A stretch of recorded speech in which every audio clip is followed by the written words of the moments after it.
Une récente étude menée par Agriculture et céréales d'Afrique du Sud pour évaluer les conditions de sécheresse au pays dresse un tableau plutôt sombre. L'enquête montre que sur 278 municipalités, 173 sont touchées par la sécheresse.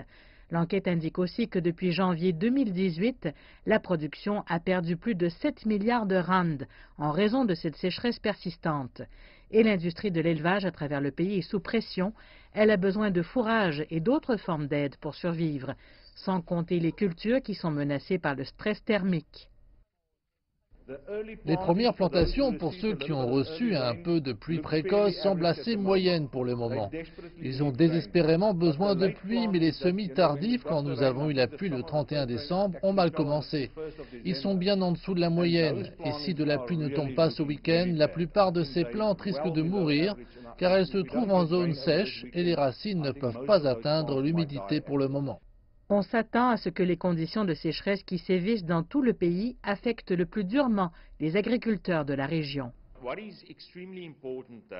Ce qui est extrêmement important, c'est qu'en termes de priorité donnée à un pays en matière de production alimentaire, il doit exister une forme de tampon ou d'aide en cas d'urgence et nous considérons cette sécheresse comme une urgence nationale, car elle aura un impact direct sur les prix à la consommation, sur l'accessibilité financière des denrées alimentaires, sur les agriculteurs et sur la terre. Le principal problème est l'accès aux liquidités.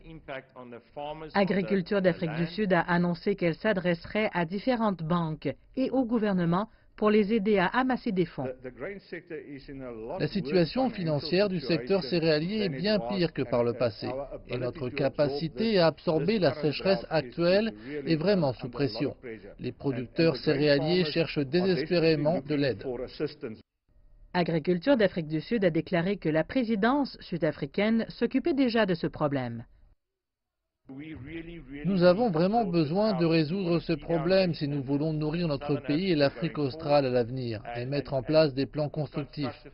Ce que nous avons fait, c'est que nous faisons partie d'un panel présidentiel où nous rapportons au président la manière dont nous allons faire progresser l'agriculture.